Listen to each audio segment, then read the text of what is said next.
अस्सलाम वालेकुम नाज़रीन, मैं हूँ रामीन सैयद और आप देख रहे हैं प्रोग्राम ज़ेरे बहस। नाज़रीन, रवां हफ्ते के आगाज़ में हुकूमत ने अफगान शहरियों समेत मुल्क में गैर कानूनी तौर पर मुकीम तमाम गैर कानूनी तारकीन वतन को 31 अक्टूबर तक पाकिस्तान छोड़ने का अल्टीमेटम दे दिया है।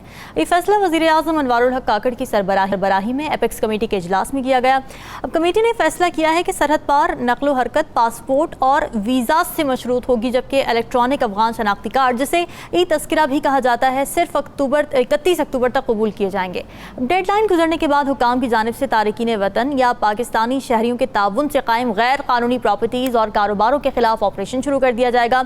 इस हवाले से निगरान वज़ीर दाखिला सरफराज बुगटी ने बताया है कि पाकिस्तान में अंदाज़न 44 लाख अफराद गैर कानूनी तौर पर मुकीम अफगान शहरी हैं। इनमें से 14 लाख के पास रजिस्ट्रेशन का सबूत है। अफगान सिटीज़न कार्ड रखने वाले 8.5 लाख अफराद हैं और गैर रजिस्टर्ड शुदा गैर कानूनी तौर पर मुकीम अफगानी 17 लाख से ज़ायद हैं। इस फैसले का दिफा करते हुए उन्होंने ये कहा है कि जी, जनवरी से अब तक हम पर 24 खुदकुश हमले हुए हैं। इनमें से 14 हमले अफगान शहरियों ने किए हैं। तर्जुमान दफ्तर ख़ारिजा मुमताज़ ज़हरा बलोची कहती हैं कि पाकिस्तान अफगान महाजरीन के ख़िलाफ़ नहीं बल्कि गैर कानूनी महाजरीन के ख़िलाफ़ है। पाकिस्तान अफगान महाजरीन समेत तमाम गैर कानूनी रिहाइश पजीर बाशिंदों के ख़िलाफ़ कार्रवाई कर रहा है। और फिर उन्होंने ये भी वाज़ेह किया कि ये कार्रवाई किसी ख़ास शहरियत के ख़िलाफ़ नहीं है। अब नाज़रीन, इस फैसले के बाद हमने देखा कि पाकिस्तान में गैर कानूनी तौर पर मुकीम अफगान बाशिंदों की वापसी का अमल तेज़ हो गया है और 54 अफगान ख़ानदान वापस चले गए हैं, जबकि पेशावर, खैबर पख्तूनख्वा और दीगर इलाकों में अफगानियों ने अपनी जायदादें भी फ़रोख्त करना शुरू कर दी हैं। ये फ़ैसला पाकिस्तान के हक़ में कितना बेहतर साबित होगा और इसके पीछे मुहर्रिकात क्या क्या रहे हैं, इसी हवाले डिस्कशन करेंगे। प्रोग्राम के पहले हिस्से में हमें ज्वाइन कर रहे हैं सीनियर तजियाकार राव खालिद साहब। नजमुल साकिब साहब भी हमारे साथ मौजूद होंगे इस्लामाबाद स्टूडियो से, जबकि सीनियर तजियाकार अब्दुल्ला गुल साहब भी हमारे साथ मौजूद होंगे। आप सभी का बहुत शुक्रिया। राव खालिद साहब, अफगान तालिबान TTP के हवाले से ताउन नहीं कर रहे थे, फिर हमने देखा कि पाकिस्तान में दहशतगर्दी के वाक़यात भी बढ़ते जा रहे थे। क्या इस तनाजुर में ये फ़ैसला नागुज़ीर हो चुका था या फिर कुछ इकनॉमिक रीज़न्स भी हैं, जैसे कि हम देख रहे हैं कि दीगर चीज़ों पर भी क्रैकडाउन हो रहे हैं, ये रीज़न्स भी हैं कि फ़ैसला लिया गया? देखिए, ये फैसला तो बहुत पहले हो जाना चाहिए था मेरे हिसाब से। अच्छा। जब से हम दहशतगर्दी का शिकार हुए हैं और हमें ये पता है कि कहाँ से ये सारा सिलसिला चल रहा है और किस आड़ में हो रहा है। हमें ये भी पता था कि जो अफ़गान महाजरीन के कैंप्स थे वहाँ से लोग ऑपरेट करते थे, छुप के आते थे, वहाँ बैठते थे और वहाँ से करते थे। तो ये बहुत पहले से ये सिलसिला इसको एड्रेस करने की ज़रूरत थी। ये ज़रूरी नहीं था कि जो महाजरीन आए हैं उनको हम धक्का दे देते कि वापस भाग जाओ या इस किस्म की बात। लेकिन इलीगल जो जितने लोग हैं जो हमारे पास रजिस्टर्ड हैं वो महाजरीन के तौर पे आए हैं, डिस्प्लेस्ड हैं, जिसको हम कहते हैं इलीगल इमिग्रेंट्स नहीं हैं, उनकी हद तक हमें प्रॉब्लम नहीं रही। हमने कैटर किया है और साल से 3-4 दहाइयों से हम कर रहे हैं इनको।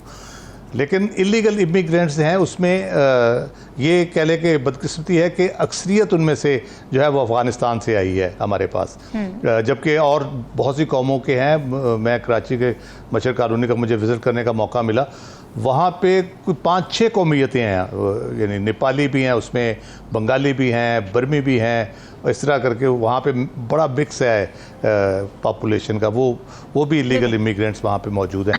तो उसके क्योंकि इसकी सिर्फ दहशतगर्दी सिर्फ वजह नहीं है, इतनी सारी कबाहतें हैं दुनिया भर में जो हमें या दरस दे रहे हैं या सबक सिखाने की कोशिश कर रहे हैं या धमकियां लगा रहे हैं। वो खुद क्या करते हैं, खुद तो वो अपने साहिल में आई हुई कश्ती को ज़बरदस्ती उसको निशाना बनाते हैं और सैकड़ों लोगों की जान ले लेते हैं और हमें कहते हैं कि जी आप इस तरह नहीं निकाल सकते, असूल होता है, कानून होता है, कुछ ज़ाब्ता होता है। तो हम असूल कानून ज़ाब्ते के तहत ही करें। इंटरनेशनल ज़ाब्ता है कि आपके पास अगर लीगल डॉक्यूमेंट नहीं है एंट्री का, मैं किसी मुल्क में जाऊँ, मेरे पास वीज़ा ना हो, मुझे कौन घुसने देगा। इवन वीज़ा हो भी तो राइट ऑफ रिफ्यूज़ल उस कंट्री का होता है जहाँ आप जा रहे होते हैं। वो वीज़े के बावजूद आपको डिपोर्ट कर देते हैं, एयरपोर्ट से एंटर नहीं होने देते आपको। तो ये पाकिस्तान को कुछ सबक पढ़ाने की कोशिश ना करें। हमने बहुत सफ़र किया इस हवाले से, इकनॉमिकली सफ़र किया हमने दहशतगर्दी के हवाले से, क्योंकि ये बहुत इजी होता है। यहाँ पे अगर एक कंसंट्रेशन है पॉपुलेशन की एक ख़ास किस्म की, तो उसमें उन्हीं के लोग मिक्स हो जाते हैं, हमें पता नहीं चलता, हम डिफ्रेंशिएट नहीं कर सकते। ना उनकी शक्लें मुख्तलिफ है, ना उनकी ज़ुबान मुख्तलिफ है, और फिर उनका तल्लक वास्ता भी होता है। तो वो फिर सहूलतकार बनते हैं वहाँ के लोग, उनके उस सारे अमल में जितना भी वो दहशतगर्दी करते हैं। दुनिया भर में इस फिनोमेना को माना जाता है कि जहाँ पे ये इलीगल इमिग्रेंट्स गए हैं, वहाँ पे क्राइम्स बड़े डिफरेंट किस्म के, जिसमें ड्रग के क्राइम है, जिसमें और बेशुमार किस्म के क्राइम है, उनकी रेशो बढ़ जाती है और बहुत ज़्यादा हो जाती है जब ये लोग वहाँ पे पहुँचते हैं। तो इसलिए हमें ये करने की बहुत पहले से ज़रूरत थी। मैं टैक्स देता हूँ और उसकी वजह से जो सहूलतें गवर्नमेंट देती है, सेहत की देती है, तालीम की देती है, कम्युनिकेशन की देती है, रोड्स की देती है, वो सारे ये लोग बगैर टैक्स दिए उसको इस्तेमाल कर रहे हैं। यूटिलिटी हमारी इस्तेमाल कर रहे हैं, बिजली इस्तेमाल कर रहे हैं, गैस इस्तेमाल कर रहे हैं, जहाँ भी ये कॉलोनियाँ बना के बैठ गए हैं। तो वो जो बोझ है वो मैं उठा रहा हूँ उसका सारा, उसका इकोनॉमिक इम्पैक्ट हमारे ऊपर आ रहा है। फिर इसमें कोई ढकी छुपी बात नहीं है कि जब इस किस्म की सूरत हाल हो तो ये किसी भी मुल्क के लिए, भले अमेरिका हो, नेशनल सिक्योरिटी का बहुत बड़ा इशू बन जाता है ये। अगर हम 9/11 का जहन में लाएं तो उसके मेन कल्प्रिट कौन थे? वो इमिग्रेंट्स थे वहाँ पे। उनको पता ही नहीं चला कैसे आए, कैसे पहुँचे, किस तरह से ट्रेनिंग ली और फिर उन्होंने एक वो इतना बड़ा कर दिया जिसके बाद कहते हैं दुनिया ही बदल गई। तो इसलिए और मज़े की बात ये, जो अफ़गानिस्तान से मोस्टली आते हैं वो कोई इकोनॉमिक इमिग्रेंट्स नहीं है। ये बंगाली आते हैं, बर्मा से आते हैं लोग, या नेपाल से आते हैं, वो इकोनॉमिक इमिग्रेंट्स होते हैं। उनके हालात ऐसे होते हैं, वो कहते हैं चलो जी किसी बेहतर जगह पे जाके करें। ये इकोनॉमिक इमिग्रेंट्स नहीं है, इनके यहाँ सेटलमेंट्स हैं, वो आपस में राब्ता शाब्ता करके पहुँच जाते हैं, फिर हमारा पासपोर्ट और किसी तरह के शनाख्ती कार्ड बनवा लेते हैं। हमारा सिस्टम बड़ा वल्नरेबल रहा है। अब तो नादरा ने बहुत अच्छा काम किया, हमारे पासपोर्ट के भी जिस किस्म की सख्तियाँ हो गई हैं, चेक्स लग गए हैं, इलेक्ट्रॉनिक उसकी सारी प्रोडक्शन शुरू हो गई है, तो उस वजह से कुछ फ़ायदा हुआ है। वरना ये एक और हमारे लिए अजाब था कि बाहर को बंदा जाके वारदात करता था, पकड़ा जाता था, उससे पाकिस्तानी पासपोर्ट या पाकिस्तानी शनाख्ती कार्ड निकल आता था, पाकिस्तानी वो होता नहीं था, तो एम्बेरसमेंट हमारे खाते में पड़ती थी। तो ये भी एक बहुत बड़ा इशू हमारे साथ रहा है। इसलिए कि जो भी स्टेप लिया गया है बहुत ताख़ीर से लिया गया, लेकिन मैं कहता हूँ कि अभी भी इतनी ताख़ीर नहीं हुई। अगर अब बर वक्त ये सारे काम कर सके, इस मामले को टैकल कर सके, उन लोगों को जो इवन लीगली भी यहाँ पे मौजूद है। मेरा ख्याल है अफ़गानिस्तान हुकूमत को भी इस बारे में सोचना चाहिए। वो अगर उन्होंने इक़्तिदार संभाल लिया और वो समझते हैं कि वो बहुत बड़े अच्छे तरीके से अफ़गानिस्तान को चला रहे हैं, दावे भी हैं उनके, तो वो अपने जो भाई बंद हैं उनको फिर कहें कि इंसेंटिव दें, उनको वापस बुलाएं, उनको कह जाए अफ़गानिस्तान को आबाद करें, वापस आके अपने अपने इलाकों में वापस आएँ और मामलात को यहाँ पे बेहतर करें। हमारे लिए आसानी होगी उसमें। इसको बजाय इसके एक चैलेंज के तौर पे लेना, धमकियाँ देना, मेरा ख्याल है ये किसी तरीके से भी बेहतर नहीं है। 17 लाख वो वहाँ पे वो इलीगल रख के दिखा दे 17 लाख बंदे मुझे, तो मैं देखूँगा कितना अर्सा वो उसको बर्दाश्त करते हैं। महीना नहीं कर सकेंगे हम। तो ना सिर्फ ये कि उनको रखा, उनको पाला पोसा, हर तरह से उनकी मदद की, इंटरनेशनल डोनर्स भी भले कंट्रीब्यूट करते थे, लेकिन हमने बुनियादी तौर पे हमने बोझ उठाया। इंटरनेशनल डोनर्स ने भी एक हद तक किया था। तो ये बहुत साइब इक़दाम है और इसके जितने भरपूर तरीके से इसको मौसर अंदाज में चलाया जाए, मेरा ख्याल है पाकिस्तान के लिए इन द लॉन्ग टर्म बहुत बेहतर होगा। और हमारे अपने जो मसाइल हैं हमें उनको ठीक करने में मदद मिलेगी, उस पर फोकस करने में मदद मिलेगी। हम तो इन्हीं चीज़ों में उलझे रहते हैं, इधर दहशतगर्दी होगी, इधर वाक़या हो गया, इधर ये हो गया, उधर वो हो गया। ठीक हो गया। नजमुल साकिब साहब, आपको क्या लगता है कौन से ऐसे अनासर या रीजंस रहे हैं जिसने पाकिस्तान को इस नहज पर पुश किया है कि अब वो ये फैसले ले? और आपको लगता है कि 17 लाख बड़ी तादाद है, अगर उनको डिपोर्ट करने की तरफ हम जाएंगे तो हमारे पास इंफ्रास्ट्रक्चर मौजूद है, इम्प्लीमेंटेशन ग्राउंड पर हो सकती है उस तरीके से?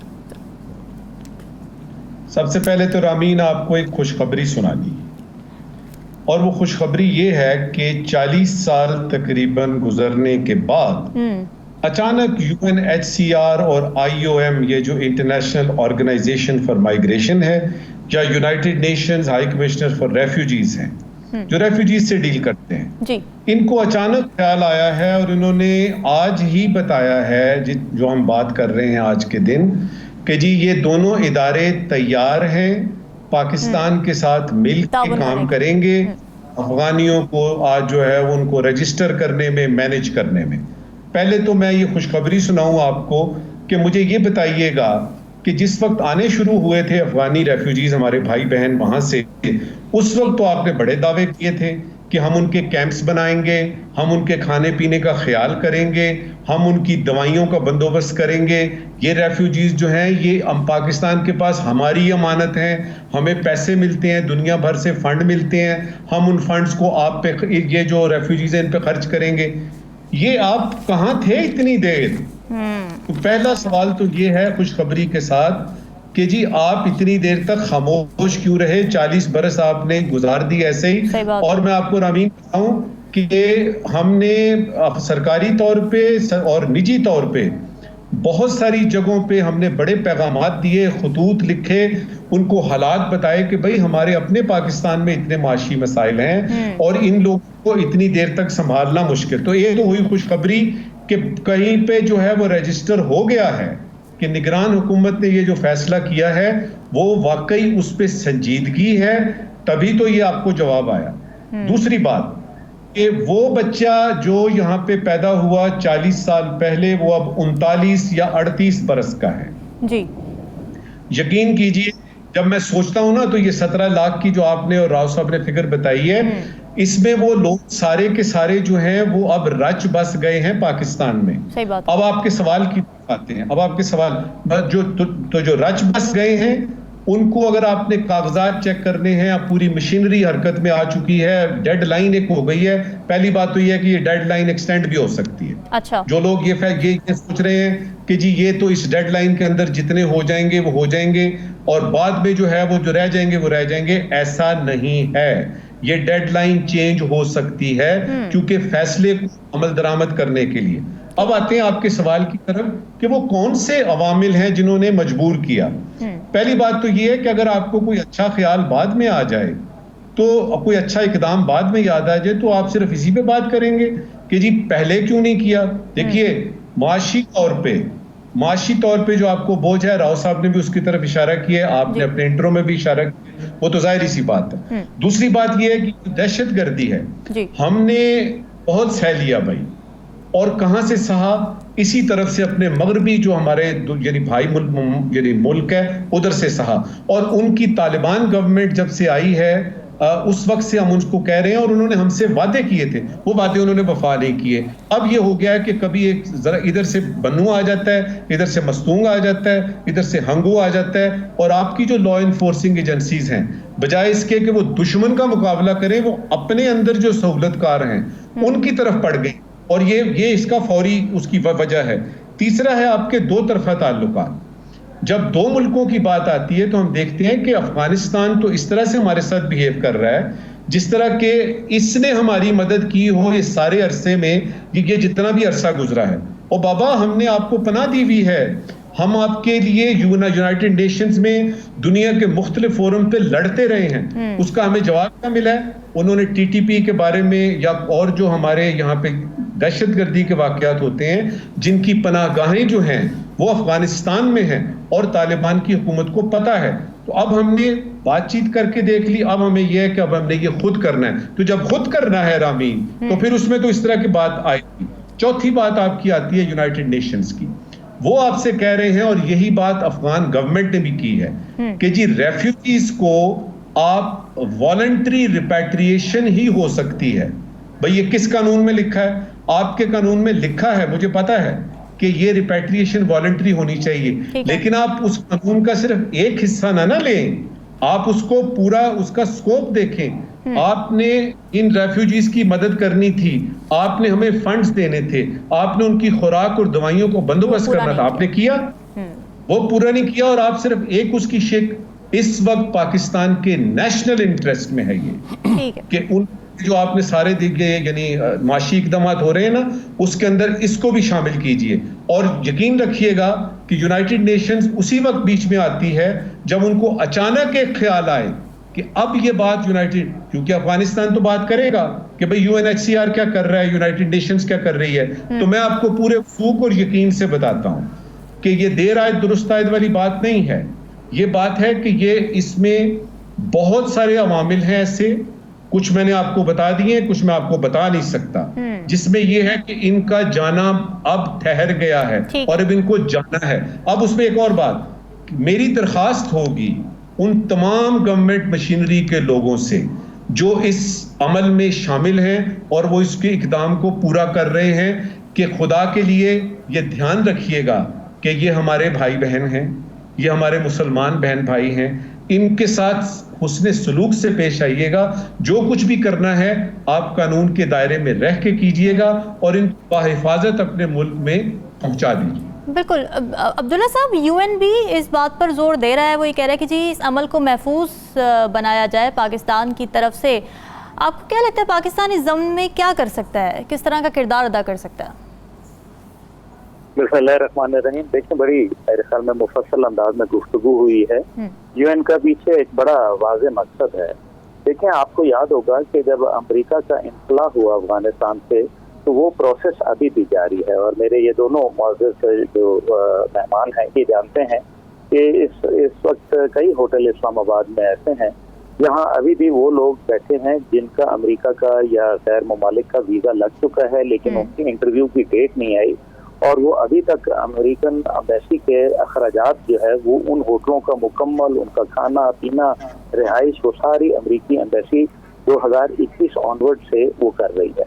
अब देखना यह है कि यूएन इसलिए भी ज्यादा पाकिस्तान के इस टाइम पे हमदर्दी में, और अचानक जो UNHCR और दीगर लोगों को जो है पेट में मरोड़े उठना शुरू हुए, वो इस वजह से क्योंकि ये एक तरफ तो अफगानिस्तान को दुनिया के अंदर खुराक और अद्वियात के हवाले से एक बहुत ही खतरनाक डेंजरस सिचुएशन उन्होंने करार दी हुई है। दूसरी बात यह है कि जब अफगानिस्तान में जाएंगे तो जाहिर है दुनिया को उनकी मदद करनी पड़ेगी और वो 9.5 बिलियन डॉलर उनके हैं उनको भी रिलीज करना पड़ेगा। फिर उनको जो है जब आप ये काम करेंगे तो उनको तस्लीम भी करना पड़ेगा। ये सारी बातें जो है वो अपनी जगह। अभी दोहा मुज़ाकरात हुए थे जो अमेरिका और तालिबान के दरमियान हुए थे। एक तरफ अमेरिका कहता है कि हम दहशतगर्दों से डील नहीं करते, ये उनका कानून कहता है, दूसरी तरफ वो जो है वो मुज़ाकरात कर रहा है। तो इसका क्या मतलब है? यानी कि ये दोहरे म्यारात जो हैं ये आ रहे हैं। देखें, अफगानिस्तान के हवाले से मैं एक बहुत स्पेशल पोजीशन रखता हूँ। मेरे वाले जनरल हमीद गुल का एक सांस था और जाहिर है पूरी दुनिया में। लेकिन ये जो अब हो रहा है, जो दहशतगर्दी और जिस तरह से पाकिस्तान में इन्वॉल्वमेंट और एक जो अजीब सी नफरत का जो मैदान है, चाहे वो क्रिकेट का मैदान हो चाहे वो किसी और जगह हो, हमने देखा कि वहाँ बहुत ही एक पाकिस्तान के लिए इल सेंटीमेंट जो है वो रखा जाता है, जो बहैसियत पाकिस्तानी मुझे किसी सूरत काबिल कबूल नहीं है। मैं बहुत अफगानियों का जो है वो तब तक एक बहुत स्टॉन्च हामी रहा हूँ और आज भी हूँगा कि जब तक उनके ऊपर गैर मुल्की शोरिश मौजूद थी, और मैं चाहता था कि ये गैर मुल्की जो है अपने अपने मुल्कों को जाएं। लेकिन ये भी आप इसको वो अपना जो है इग्नोर नहीं किया जा सकता। जहाँ हम ये देखते हैं कि दुनिया का 93% ऑफ नारकोटिक्स ट्रेड है वो भी अफगान सरजमीन से हुआ, और 6,800 टन जो मनशियात थी वो इस जगह से आई। दुनिया का इस टाइम पे जो पाकिस्तान के जरिए मनशियात को लेके जाया जा रहा है, एक अंदाजे के मुताबिक वो जो यूनाइटेड नेशन की जो ड्रग इन्फोर्समेंट एजेंसीज और दीगर जो हमारा जो खासतौर पे हमारा जो ANF जो है वो कहती है कि 51% नारकोटिक्स ट्रेड इधर हो रहा है। देखिए, ये बहुत ही ज़हर कातिल है। मेरे ख्याल में उनको वो लोग जो रजिस्टर्ड है वो तो और बात है, लेकिन जो रजिस्टर्ड नहीं है जिनके साथ। फिर दूसरा मामला ये है कि आप तो यूरोप में जो तारकीन इस तरीके से महाजर आते हैं उनको तो आप 1500 यूरो जो है वो महाना देते हैं, हमारी तरफ जो है वो आप $300 दे देते हैं। ये कौन सा तरीका है? जब पाकिस्तान से जब आप अमेरिका से वाले भाग रहे थे, अमेरिका से 421 फ्लाइटों के जरिए तकरीबन 19,500 लोग पाकिस्तान की वही PIA लाई जिसको एक यूरोप में और बाकी ममालिक में बैन किया हुआ था। ये दोगले म्यार है। मैं समझता हूँ पाकिस्तान को जो उनका ड्यू शेयर है वो मिलना चाहिए। $700 मिलियन जो कोएलिशन सपोर्ट फंड है जो हमारा फ्रोजन है इतने अरसे से, जो हमारा राइट है वो हमें मिलना चाहिए। लेकिन साथ ही साथ जो दहशतगर्दी का अफरियत है और जिस तरीके से दाइश को वहाँ पनपने दिया जा रहा है, अगर एक तरफ जो है तालिब जो है वो ये कहते हैं कि जी हमारा तो दहशतगर्दी से कोई ताल्लुक नहीं है, तो क्या वजह है कि वो तमाम दहशतगर्द, चाहे वो खालिद खुरासानी हो, चाहे वो अबू बकर बगदादी हो, चाहे वो दीगर हो, वो अफगानिस्तान में ही क्यों मारे जाते हैं, वहीं से क्यों पकड़े जाते हैं? अभी अगर पाकिस्तान का कोई ताल्लुक नहीं था तो 200 दहशतगर्द जो उन्होंने पकड़े जो कि बिल्कुल, पाकिस्तान में सहूलतकार जितने भी पकड़े। थे, वो फिर किस चक्कर में पकड़े थे। सही तो बात। ये वो तमाम बातें हैं जिनको हमें बड़े गौर से देखना पड़ेगा। ठीक है। ठीक है कि वो अफगान जिनका यहाँ कारोबार है या कोई वो लीगल अंदाज में रह रहे हैं, क्योंकि पाकिस्तान ने बड़ा दिल का मुजाहरा किया। हमने अपनी यूनिवर्सिटियों में, कॉलेजों में, हमारे प्रोफेशनल कॉलेजेस में, हमारे कारोबार में उनको जगहें दी। बहुत सारे ऐसे भी लोग हैं जिन्होंने शनाख्ती कार्ड जो है वो अपने बना लिए हैं, पाकिस्तानी शनाख्ती कार्ड बना लिए हैं और वो वहाँ रह रहे हैं, उनकी फैमिलीज रह रही हैं। लेकिन ये एक मेरे ख्याल में बड़े हम अजीब से मखमसे में शिकार हो गए हैं कि एक तरफ अफगानिस्तान के जरिए वस्ती एशियाई तिजारती रूट्स जो है वो भी बड़े अहम है, क्योंकि खालसा 1000 का प्रोजेक्ट हो या अब्दुल्ला साहब, डिस्कशन को यहीं से आगे बढ़ाएंगे। मुझे ब्रेक कहा जा रहा है, नाज़रीन स्टे विद अस।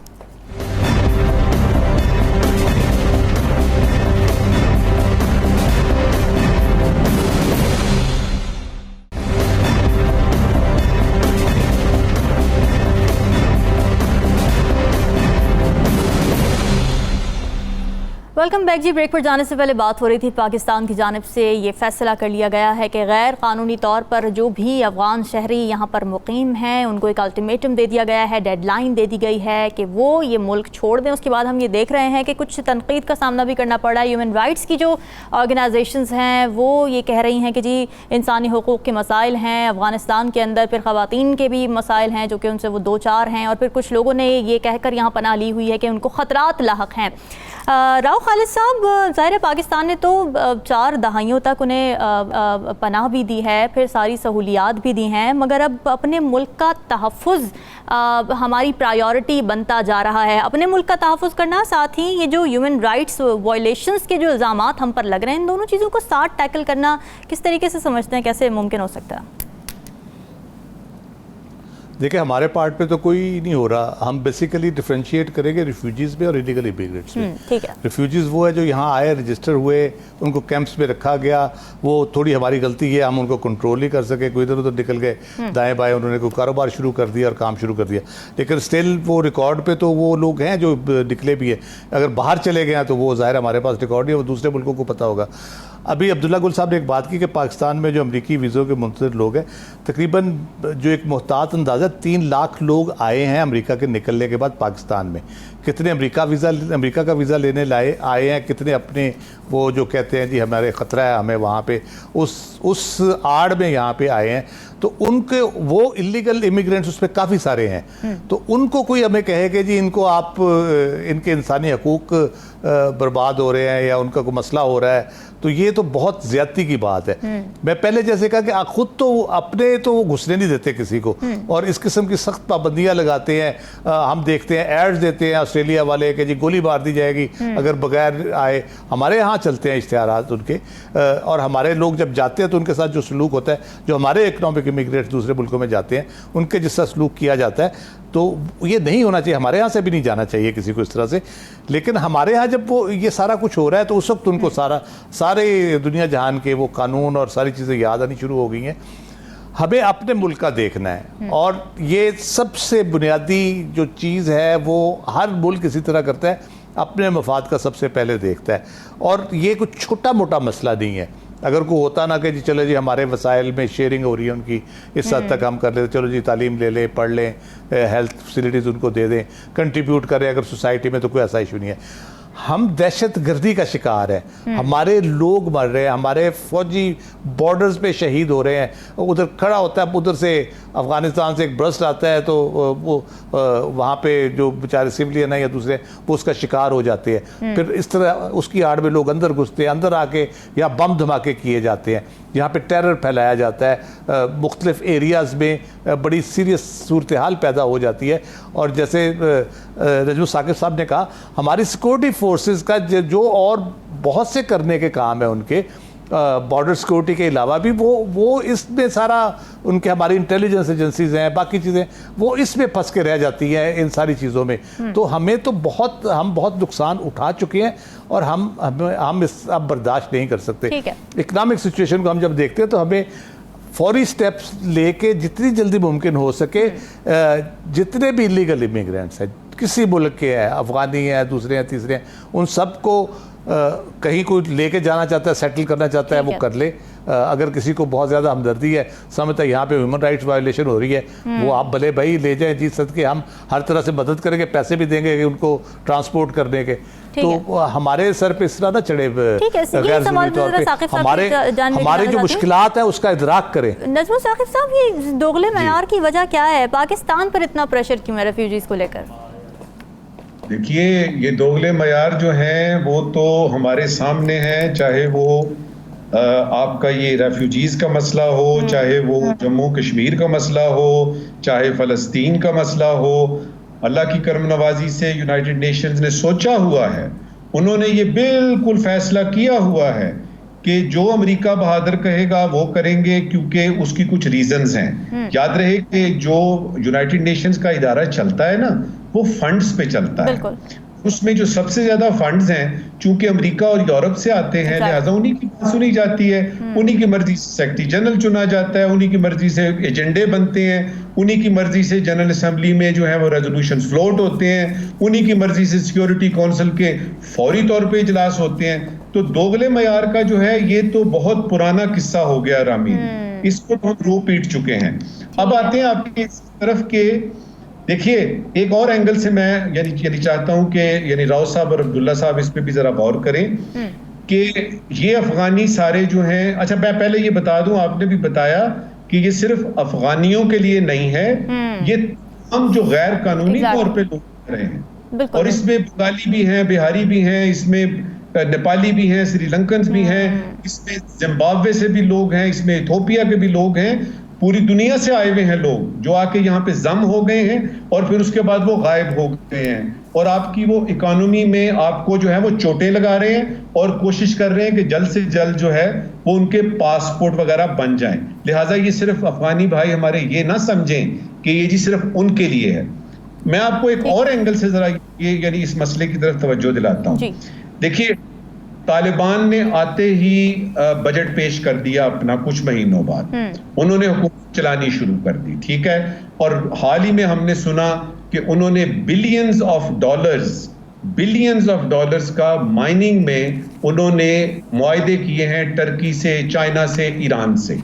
फिर उसके बाद हमने देखा कि वो डैम बना रहे हैं। इसका क्या मतलब? इसका मतलब ये है कि तालिबान अफगानिस्तान को अपने तई बिल्कुल ठीक चला रहे हैं और वहां पे खुशहाली जो है वो आनी चाहिए या आ चुकी है।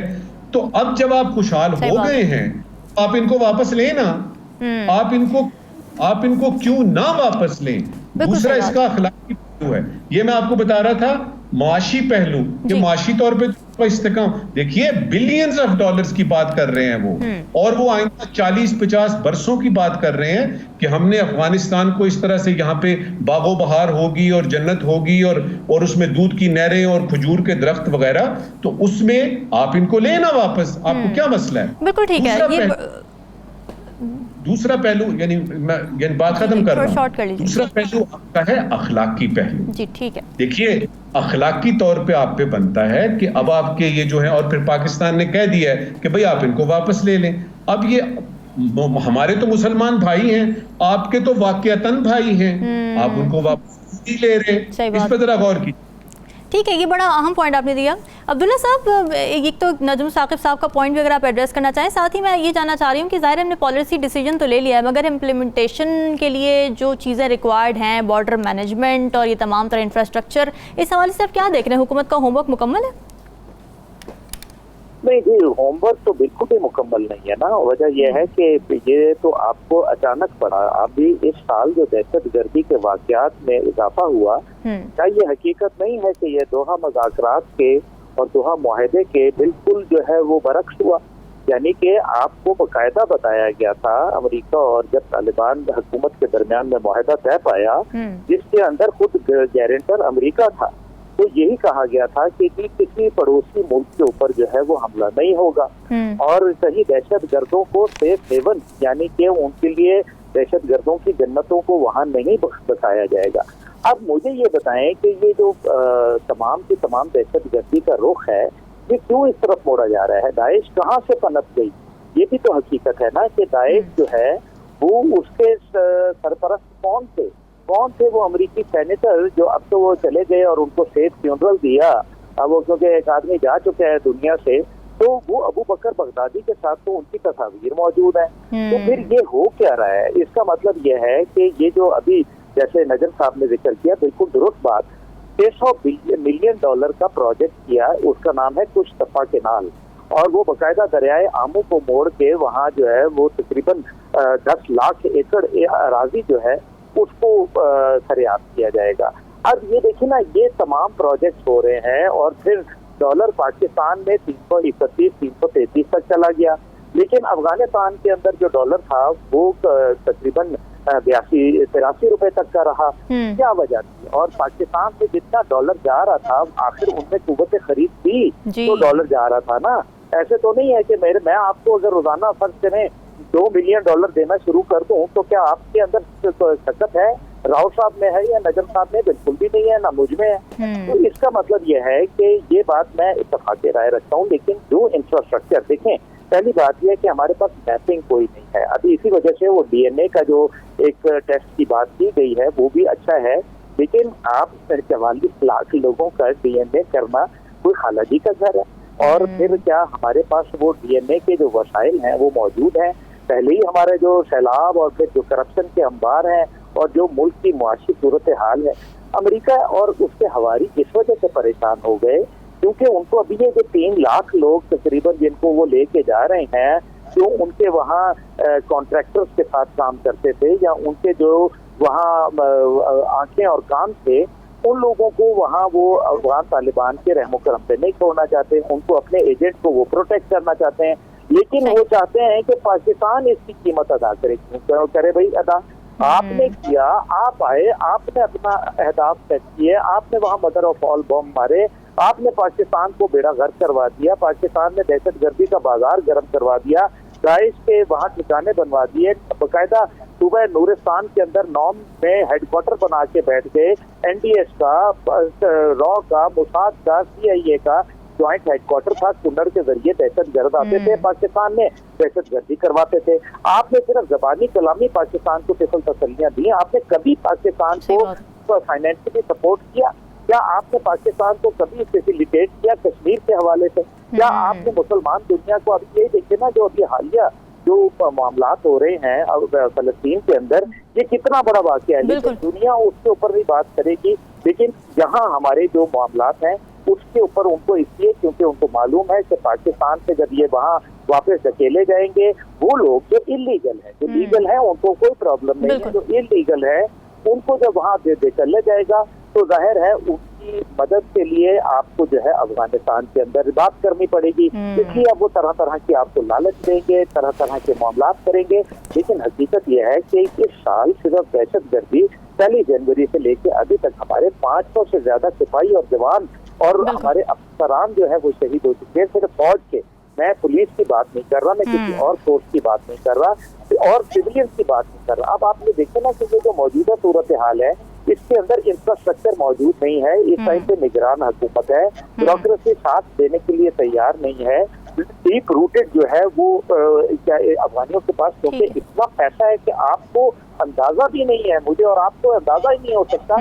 इन्होंने जो है वो देखे ना ड्रग्स का जो पैसा है वो इतना ज्यादा है और उसका इतने उसके जो जिसको कहते हैं डांडे हैं वो इतने दूर तक और इतने हमारी इकोनॉमी में और हमारी जो इंफ्रास्ट्रक्चर है उसमें इतने डीप रूटेड हो चुके हैं कि उनका जो जितनी भी ब्यूरोक्रेसी है वो उनकी आधी से ज्यादा उनकी जेब में है। तो ये तमाम लोगों की आप मैपिंग करना, उनको यकीनन चैलेंजेस का सामना होगा हुकूमत को, ज़ाहिर इतने बड़े पैमाने पर अगर इन्वेस्टिगेशन उन्होंने करवानी है, पॉलिसी हमने बना ली है, लेकिन चैलेंजेस को किस तरह से अबूर किया जाएगा ये आने वाला वक्त ही बताएगा। यहाँ वक्त है ब्रेक का, स्टे विद अस।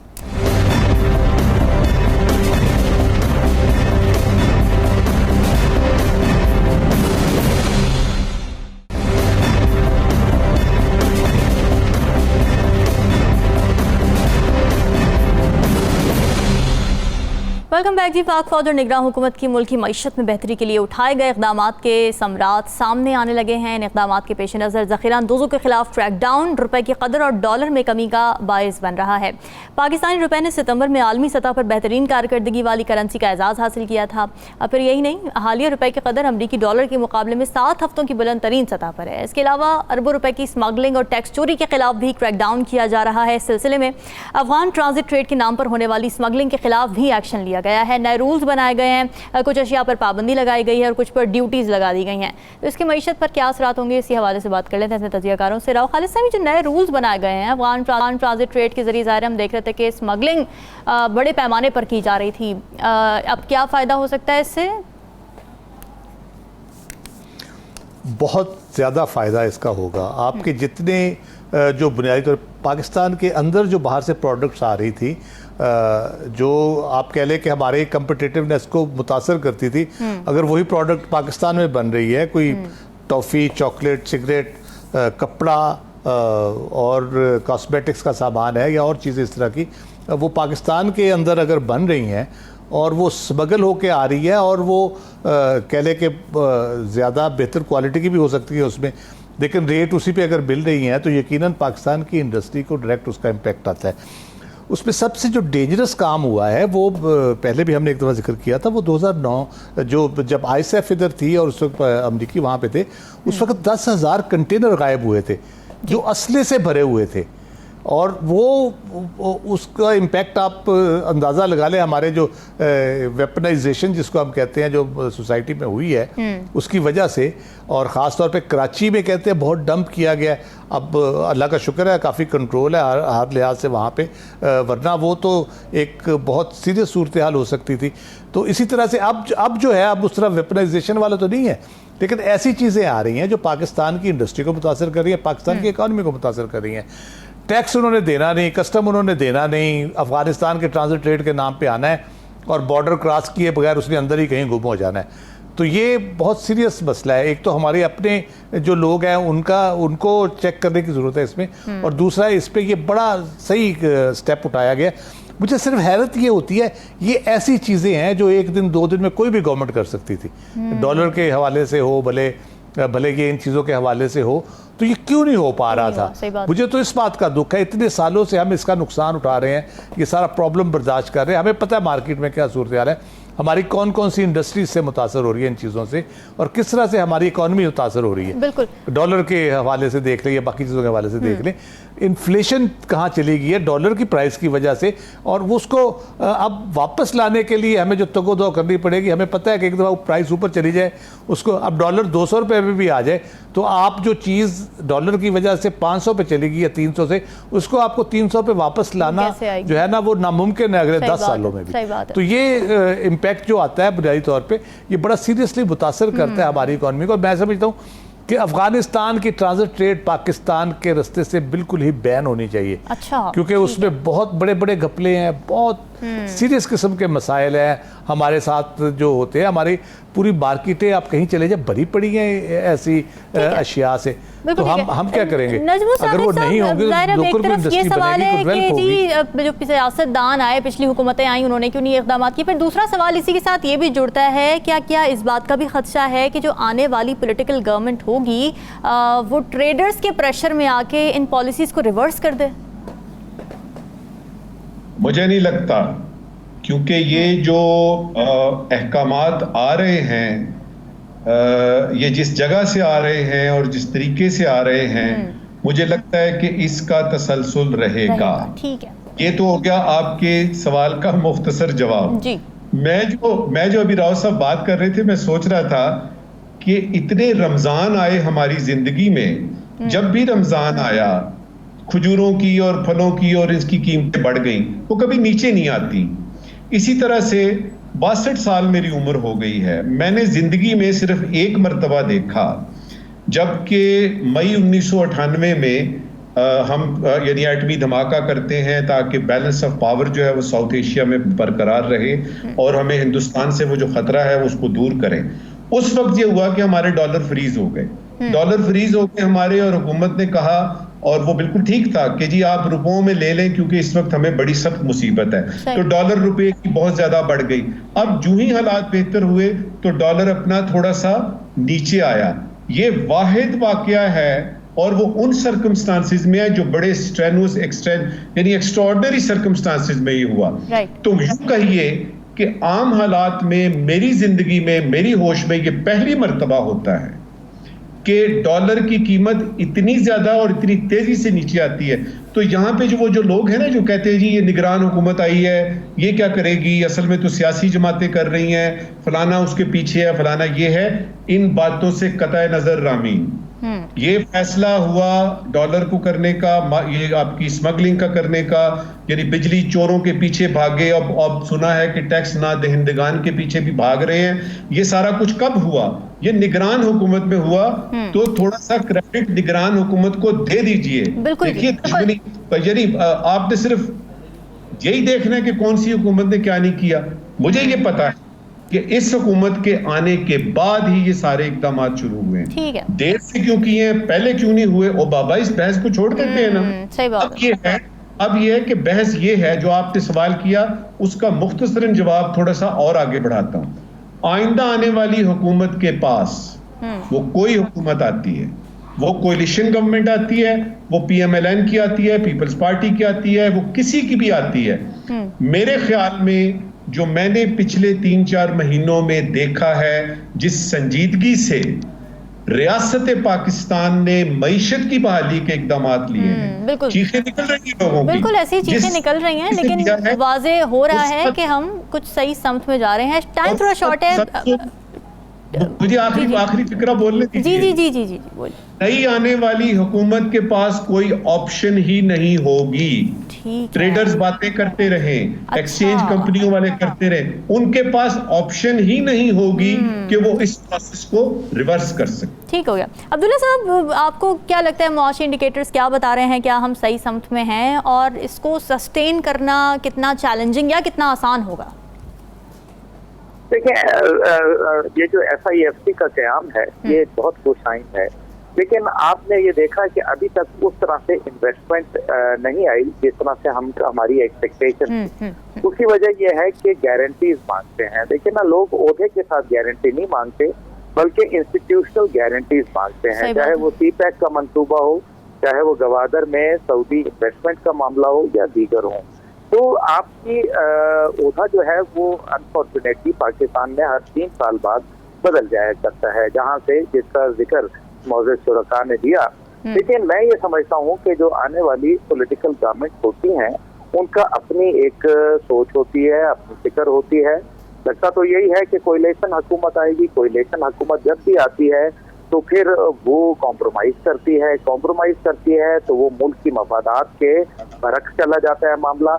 हाँ, इसमें कोई शक नहीं है कि अभी इकोनॉमिक एक्टिविटी के हवाले से और माफिया को कंट्रोल करने के हवाले से, चाहे वो आपका ड्रग माफिया हो, चाहे वो आपका स्मगलिंग माफिया हो, चाहे वो ऑयल या जो के फ्यूल की जो है स्मगलिंग है, या इसी तरीके से वो आपका डॉलर माफिया हो। डॉलर माफिया तो इसलिए आपका कंट्रोल में आया और डॉलर नीचे आ रहा है इसलिए नहीं कि आपकी इकोनॉमी बेहतर हो रही है, इसलिए कि वो लोग जिन्होंने होल्ड किया हुआ था, जिन्होंने जो है वो अपने घरों में छुपा के रखा था, डर के मारे उन्होंने मार्केट में फ्लोट कर दिया। लेकिन आपकी मईशत सिर्फ तब बेहतर होगी जब आपके मुल्क में प्रोडक्शन होगी, जब आपकी इंडस्ट्री का पहिया घूमेगा। जब इंडस्ट्री का पहिया घूमेगा तो फिर आपकी पैदावार में इजाफा होगा और एक्सपोर्ट्स का जो मामलात है वो बेहतर होंगे और इसी तरीके से आपका बिल्कुल सही बात है। कुछ लॉन्ग टर्म प्लानिंग, कुछ लॉन्ग टर्म इक़दाम करने की जरूरत है। नाज़रीन, डिस्कशन नहीं हमें दीजिए इजाज़त। अल्लाह हाफ़िज़।